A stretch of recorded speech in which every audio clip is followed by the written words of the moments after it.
Salutations mesdames et messieurs, soyez les bienvenus à cette réunion, prenez place autour de la table de pierre. Aujourd'hui nous évoquons un des personnages les plus populaires des chroniques de Narnia, le chevalier Reepicheep. Comme vous le savez probablement, il s'agit d'une souris parlante que nous retrouvons dans deux chroniques de Narnia, le prince Caspian et l'Odyssée du passeur d'aurore. Reepicheep fait aussi une brève mais remarquée apparition dans le dernier opus, La dernière bataille. Le lecteur des chroniques rencontre pour la première fois Reepicheep dans le prince Caspian. Quand le prince arrive à l'endroit où sont regroupés les Narniens qui vivent dans la clandestinité, il fait la connaissance des centaures et d'autres créatures dont il n'avait entendu parler que dans les contes et légendes de sa jeunesse. C'est alors qu'on peut lire « Voici que jaillit la chose à laquelle s'attendait le moins Caspian, une souris parlante. Elle était naturellement plus grande qu'une souris ordinaire, mesurant 60 cm quand elle se tenait sur ses pattes arrière. Et elle avait des oreilles presque aussi longues, bien que plus larges, que celles d'un lapin. Son nom était Reepicheep, c'était une souris gaie et martiale qui portait une minuscule rapière à son côté, et tordait ses longues moustaches aussi crânement qu'un vieux capitaine.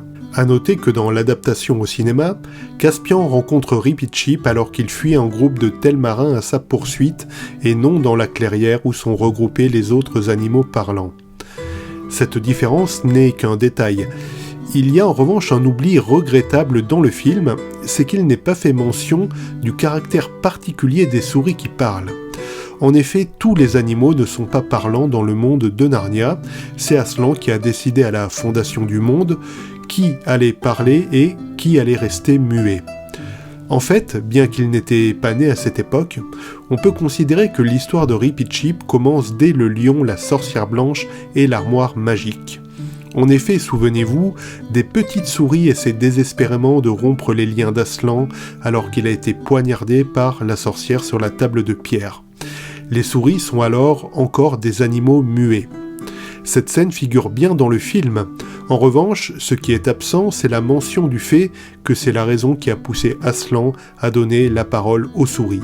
À la fin de la bataille de Beruna, dans Le Prince Caspian, Aslan est face à Reepicheep qui a perdu sa queue. Les souris essaient de le convaincre de faire quelque chose.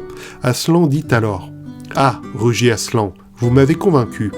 Vous avez de grands cœurs. Ce n'est pas par égard pour votre dignité, mais pour l'amour qui existe entre vous et vos compagnes, et encore plus pour la bonté que vos semblables m'ont témoignée il y a des siècles, lorsqu'elles ont rongé les cordes qui m'attachaient à la table de pierre, et c'est alors, bien que vous l'ayez oublié depuis longtemps, que vous êtes devenus des souris parlantes, c'est donc pour cette raison que vous retrouverez votre queue. » Cette scène figure bien dans l'adaptation au cinéma.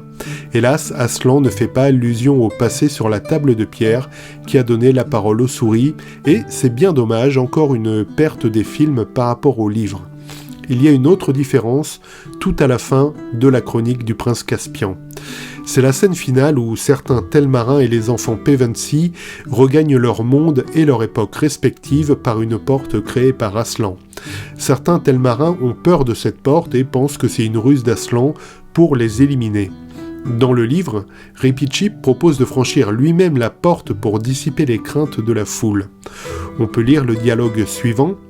« Si mon exemple peut servir à quelque chose, Aslan, dit-il, je ferai passer 11 souris par cette arche, à votre demande, sans le moindre délai. »« Non, mon petit, dit Aslan, en posant sa patte de velours avec une infinie légèreté sur la tête de Reepicheep. Il vous ferait subir des choses affreuses dans cet autre monde, il vous exhiberait dans les foires. D'autres doivent montrer le chemin. » Dans ce court dialogue, on voit tout le courage et le cœur de chevalier de Reepicheep opposé à la bassesse de notre monde qui n'hésite pas à employer des êtres faibles pour les exhiber, comme ça a été le cas dans certaines foires ambulantes d'antan.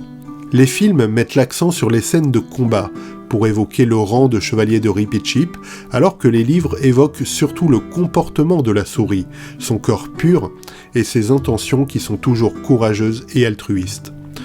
Contrairement au film, ce n'est qu'à partir de la chronique de l'Odyssée du passeur d'aurore que Rip-Chip arbore son panache à l'oreille, signifiant son statut de chevalier de Narnia de la royauté légitime restaurée par le prince Caspian devenu roi. On va terminer cette réunion en relevant une dernière différence fondamentale entre les films et les chroniques.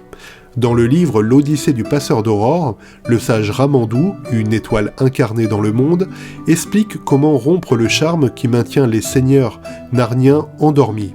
Alors, il n'est pas présent dans le film où l'on voit simplement sa fille, qui d'ailleurs épousera Caspian. On peut lire ceci. « Monsieur, lui dit Caspian, allez-vous nous dire comment rompre l'enchantement qui garde endormis ces 3 seigneurs narniens ?» « Je vais avoir la joie de vous le dire, mon fils, répondit le vieil homme. Pour rompre cet enchantement, vous devez voguer jusqu'au bout du monde, ou vous approcher autant que vous le pourrez, et vous devez revenir en laissant derrière vous au moins un membre de votre groupe. »« Et qu'arrivera-t-il à celui-là » demanda Rip-Chip.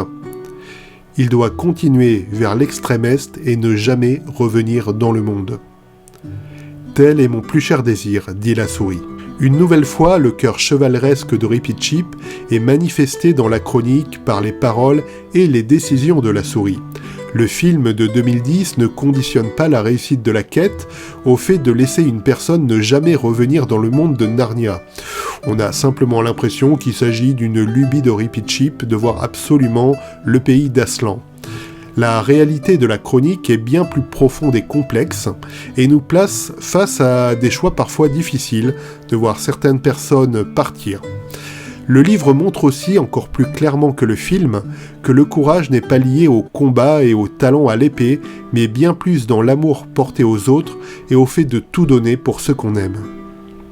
Bien entendu, Rip-Chip a trouvé une place de choix au pays d'Aslan. À la fin de la dernière chronique, la dernière bataille, c'est lui qui accueille Tirian, dernier roi de Narnia, et les enfants Pevensie. C.S. Lewis souligne alors l'importance de ce personnage attachant, devenu une légende de Narnia au fil des siècles. Tirian vit le roi Peter, le roi Edmund et la reine Lucie se précipiter pour s'agenouiller et saluer la souris en criant tous « Rip-Chip ». Et Tirian sentit son souffle s'accélérer devant cette pure merveille, car il savait maintenant qu'il contemplait l'un des plus grands héros de Narnia, Rip-Chip, la souris qui s'était battue à la grande bataille de Beruna et ensuite avait vogué jusqu'au bout du monde avec le roi Caspian, le navigateur. Pour en savoir plus sur le roi Caspian, indissociable des aventures de Rip-Chip, je vous suggère d'aller jeter un œil à la vidéo qui s'affiche dans l'écran de fin. Chers amis, je constate que le soleil est déjà bas sur l'horizon. C'est la fin de notre réunion. Je vous invite à quitter la table de pierre et à reprendre le cours de votre vie. Soyez certains d'une chose, on se reverra. Narnia n'en a pas fini avec vous.